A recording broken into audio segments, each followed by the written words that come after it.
Hola, buenos días a todos. ¿Se me oye bien?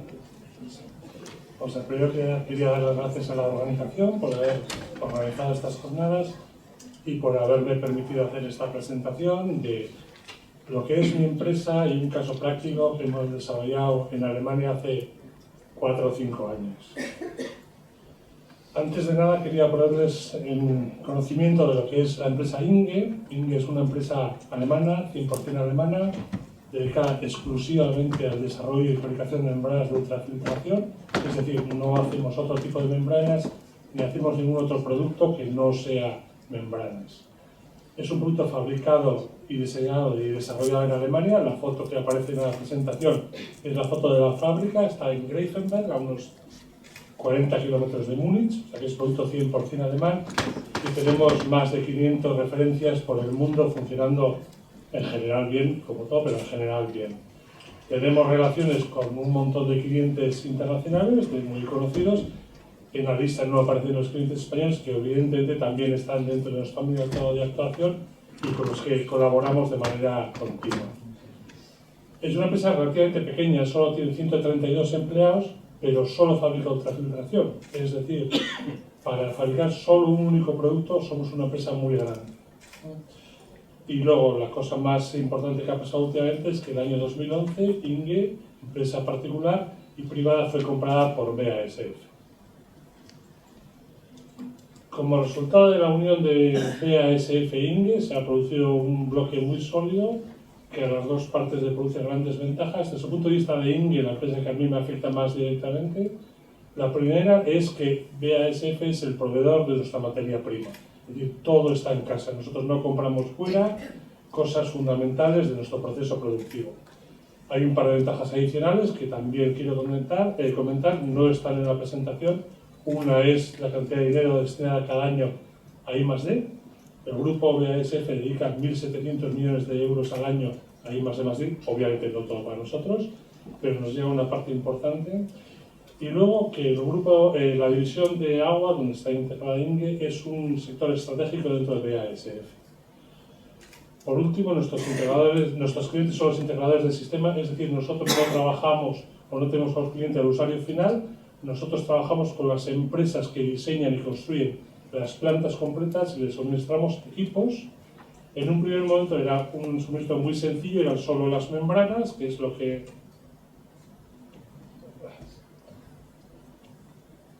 se ve aquí. Pues, con el tiempo fuimos añadiendo más producto, que es el módulo. El siguiente paso fue integrar también los bastidores. He visto antes que una empresa que se dedica a esto hace bastante bastidores integrados con los colectores dentro del propio sistema de ultrafiltración. Nosotros ya llevamos unos años haciéndolo. Y también suministramos los manifolds centrales o laterales que unen las dos alas de los bastidores si eso es preciso. Dejamos para nuestro socio el que haga la integración de todo eso dentro de la planta de tratamiento de agua. Como filosofía estratégica de Inge, Inge nunca dará el paso de convertirse en integrador de plantas completas. Dicho eso, entro dentro del caso práctico que estoy exponiendo.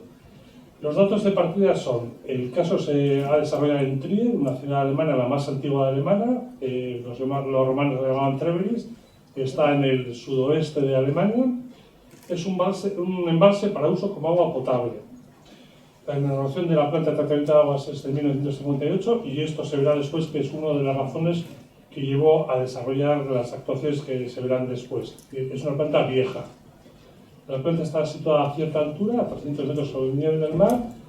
Es agua fría, realmente fría, luego veremos los datos de calidad del agua.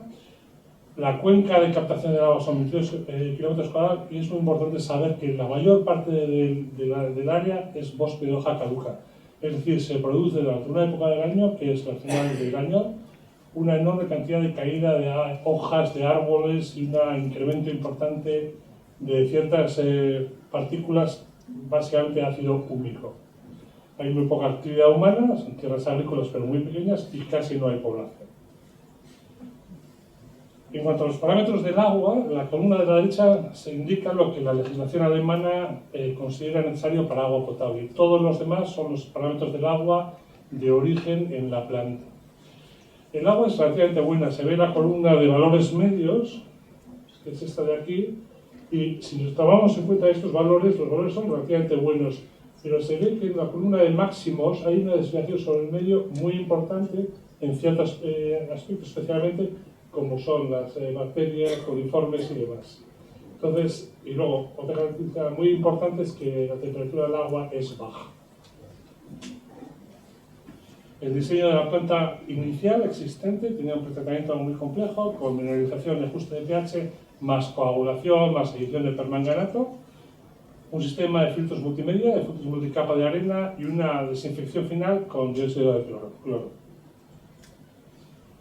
La ciudad de Trier se planteó que tenía que modernizar la planta de tratamiento de aguas por una serie de razones. La primera era que la planta era muy vieja y gran parte de los equipos estaban perdiendo eficiencia y estaban siendo obsoletos desde su punto de vista técnico porque en el mercado había cosas mucho más eficientes.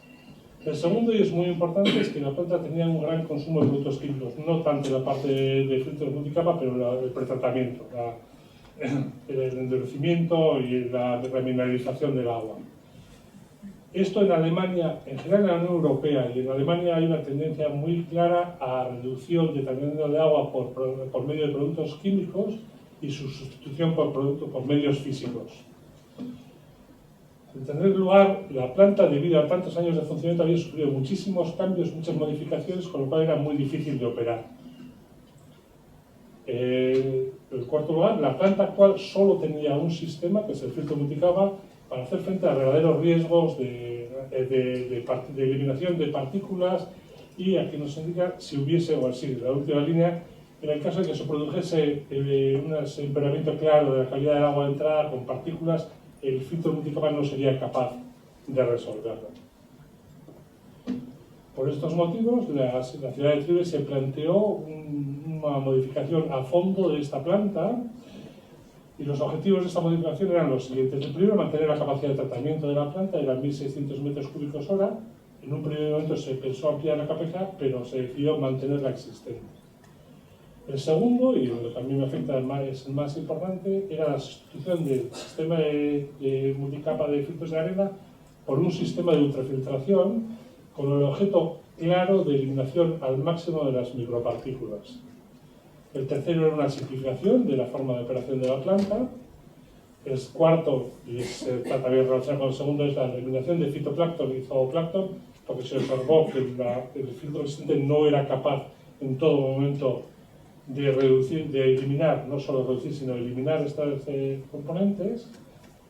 El anteúltimo era, como ya he comentado antes, la reducción de productos químicos en el tratamiento del agua.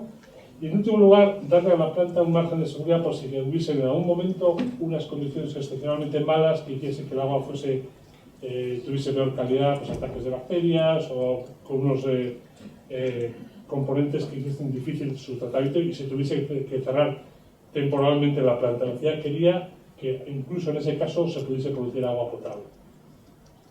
La conclusión es que la ciudad hizo un pilotaje, o se puso a realizar un pilotaje de casi todas las etapas que había en la planta existente, aunque yo me voy a centrar en lo que es la ultrafiltración. Los datos que se van a ver a partir de ahora no son datos de INGE, de mi empresa, son datos obtenidos por la empresa o el instituto que hizo el pilotaje y que nos ha permitido tener acceso a ellos. Me refiero a que son datos objetivos, no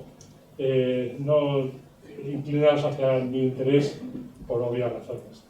El pilotaje se celebró en dos fases. La primera, de abril de 2008 a septiembre de 2008, se pusieron en paralelo dos sistemas de ultrafiltración. Uno de membranas fuera-dentro, el material PVDF, y otro de membranas dentro-fuera, material PES, son las de INGE.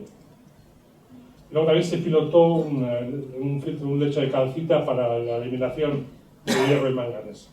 El resultado del pilotaje de esta primera fase, fase A, es que si analizamos los tres parámetros principales de comparación, que es la presión transmembrana, la permeabilidad y el consumo de reactivos, la membrana dentro-fuera tuvo en los tres apartados un comportamiento claramente mejor que la membrana dentro-fuera.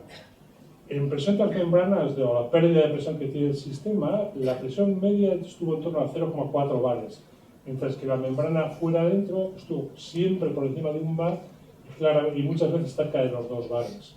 Eso hace, en términos de consumo energético, hace que pueda haber hasta 4 y 5 veces más consumo energético con una membrana dentro-fuera.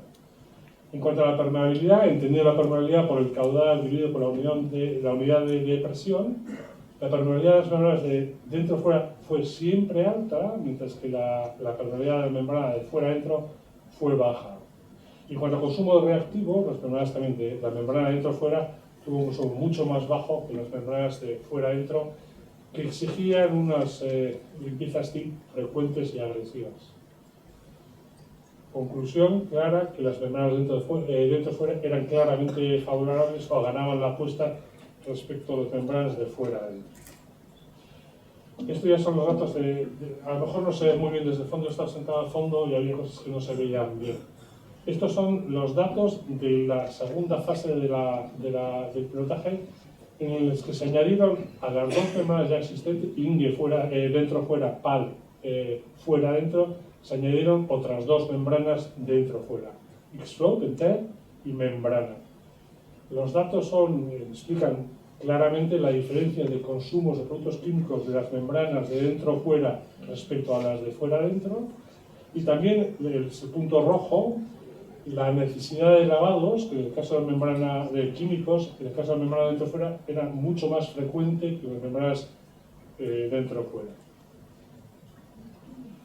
Ya tengo en la segunda fase del pilotaje, que se produjo desde agosto del 2008 a julio del 2009, se eliminó el pilotaje con la membrana de fuera-dentro por los resultados que se habían visto, y se concentró el pilotaje solo en las membranas dentro-fuera.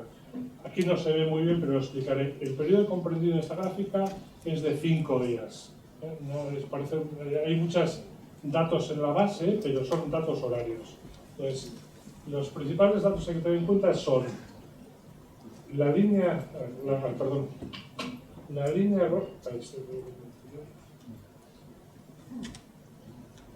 roja superior es el flujo de trabajo. El flujo de trabajo al final se adaptó que fuese de 80 de manera constante. La línea verde es la presión transmembrana. Y estas dos líneas son las líneas correspondientes a los lavados C que se produjeron cada 48 horas. Es decir, cuando se producía un lavado C, la permeabilidad se recuperaba ligeramente y luego volvía a caer, pero siempre dentro de una línea muy estable. Y la presión transmembrana, que es la línea azul que se ve, insisto, es un periodo de 5 días, era muy constante en torno a los 300 microbares. Y la presión transmembrana media estaba en torno a 350 microbares. Y este es un dato, también será difícil de seguir, pero intentaré explicarlo. Este sí que corresponde a todo el periodo de pilotaje, desde marzo del 98 hasta agosto del 99. La primera parte, que es esta parte aquí, corresponde a la primera fase del pilotaje solo con dos membranas. Aquí lo que se hicieron pruebas, la línea roja indica los fluxes que se probaron fluxes desde 60 hasta 100 y los resultados de trabajar con esos fluxes. En términos de presión transmembrana, cuanto más alto era el flux, más iba subiendo la presión transmembrana. Y la permeabilidad, como es bajo, iba descendiendo. A más flux, menos permeabilidad. En el punto 1 hubo una reducción de uso de coagulante previo para tratamiento. En ese momento se produjo una subida espectacular de la presión transmembrana y una pérdida clara de permeabilidad. Con lo cual se llegó a la conclusión que para tratar esta agua hacía falta un coagulante.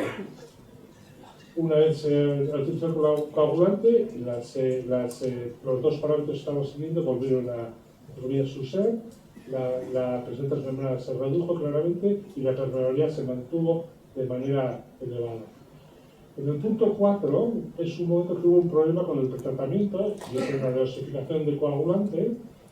Se produjo un desarrollo de la instalación y el resultado fue inmediato, es decir, fue una pérdida inmediata de la permeabilidad y una subida de la presión transmembrana. Y a partir de aquí hasta el final fue cuando las membranas, los datos que se ven son solo los de INE. La línea roja es el flujo de trabajo, se estuvo durante cerca de 8 meses trabajando a un flujo constante de 80 N24H, y el comportamiento tanto de la permeabilidad como de la presión transmembrana fue constante, salvo un momento concreto que se intentó hacer una sobreexplotación, un ensayo de estrés de flux, y se elevó el flux hasta 120. En este momento se vio que la presión transmembrana subía de gran manera y bajaba mucho la permeabilidad, con lo cual se vio que no tenía sentido trabajar de manera constante a ese nivel, pero el sistema sí permitía trabajar a ese nivel.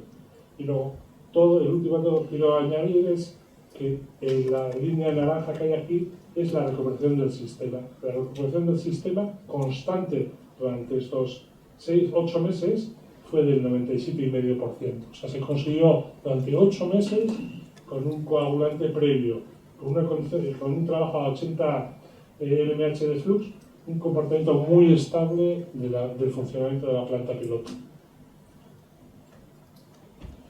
En cuanto a los datos de la calidad del filtrado obtenido, aquí hay una redundancia, ven que hay turbidez arriba y abajo, es un error de la presentación. Bueno, la turbidez fue en todo momento por debajo de 0,03 NTU. Prácticamente no había signos detectables de bacterias, de coliformes y demás, con lo cual se conseguía uno de los objetivos del invento. La eliminación de rayos ultravioletas, es decir, la necesidad de desinfección posterior, se redujo en un 72%.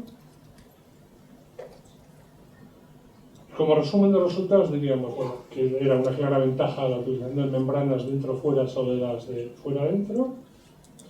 El objetivo buscado de eliminación de fitoplancton se consiguió, se eliminó al 99,99% la existencia de estas partículas, con un nivel de 4 log. La reducción significativa de partículas orgánicas medida directamente a través del SAC 254, y la eliminación también de partículas orgánicas se consiguió cerca del 40%. En la planta actual, después del pilotaje, el diseño de planta resultante era una dosificación de coagulante en línea, con añadido de CO2, es decir, se eliminaba toda la complejidad previa. Había un sistema de ultrafiltración con un filtro de limpiante que lleva en todas las membranas de ultrafiltración, y el posttratamiento era un lecho de calcita para hacer un endurecimiento y remineralización, y eliminación de manganeso y de hierro. Los parámetros operativos de la nueva planta, el flux de filtración que habíamos visto era 80, el tiempo de filtración variaba, depende de la calidad del agua, pero era en torno a 120 minutos, el tiempo de backwash, es decir, cada 120 minutos había que hacer un backwash, era de 60 segundos, se hacía una limpieza CEB, una cáustica y una ácida cada 48 horas, no se hizo la limpieza CIP en ningún momento de todo el proceso. La tasa de recuperación era del 97,5%. Al final de todo el proceso, Inge, mi empresa, fue seleccionada como suministrador del sistema de ultrafiltración, y suministramos un sistema compuesto de 6 bastidores de ultrafiltración, cada uno de ellos con 52 módulos.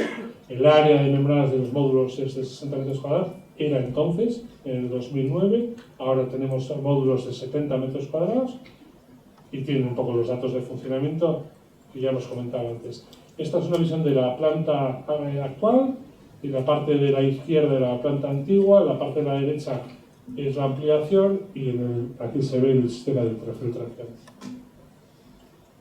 Y algunas fotos del montaje de los sistemas de ultrafiltración. Son los bastidores, como ven también tienen los sistemas integrados de alimentación y de filtrado en la parte superior de los bastidores.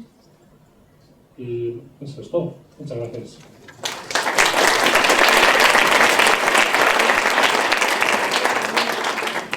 Muchas gracias, Javier, por la interesante ponencia, porque además, entre otras cosas, si mal no recuerdo, los vertidos de estas aguas irían a parar al Mosela, que produce un vino bastante bueno, porque tiene esta en la cabecera del Mosela. Bueno, si hay alguna pregunta para Javier. Sí, buenos días. Fernando Barrero de Castillo de Llobregat. Lamento desconocer la calidad de los embalses alemanes, pero me da la impresión de que igual que la prisma de riesgo es bastante diferente a la española. Has hablado de tasa de eliminación fitoplancton y zooplancton. No sé si allí, si se puede escoger el agua a diferentes alturas, el torre de captación.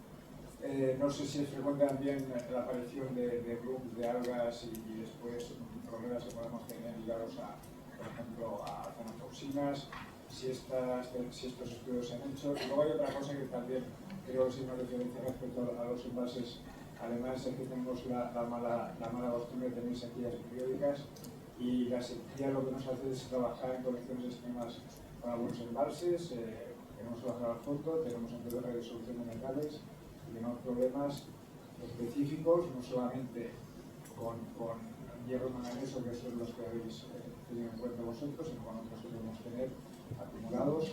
No sé si el conjunto de toda la planta se ha estudiado y están contentos con todo el sistema, o la diferencia de calidades es importante también aquí para tener en cuenta respecto a nuestro sistema. La diferencia de calidades respecto al agua de nuestros pantanos. Me refiero a la solución aportada, a esta tipo de calidad, este tipo de embalse, si de alguna manera podría ser equiparable a lo que podríamos tener aquí en los embalses españoles, y se haya tenido en cuenta este tipo de problemas que no han surgido. Vale.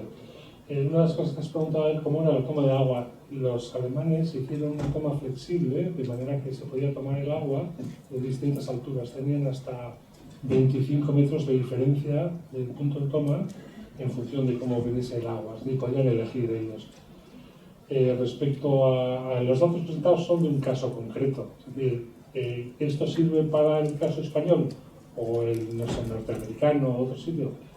Pues creo que la esencia sí, pero los datos concretos no. Aquí se trabaja con un flux X, hay una calidad de agua X.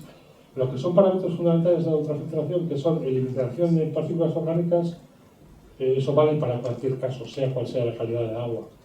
En cuanto al diseño de la planta, pues posiblemente no. Si hay más, ahí no había algas, era un agua pobre, había unas truchas de este pelo, pero no había algas. Entonces, eso hay que tenerlo en cuenta si quieres diseñar una cosa aquí. Pues te va a cambiar con seguridad el pretratamiento y te va a cambiar la forma de operación, los parámetros de operación de la ultrafiltración, pero no la ultrafiltración, porque tenemos un montón de casos de experiencias en otros sitios donde, ajustando a las condiciones de cada sitio concreto, el sistema funciona. ¿Sí? ¿Alguna otra pregunta? Bueno, pues muchas gracias.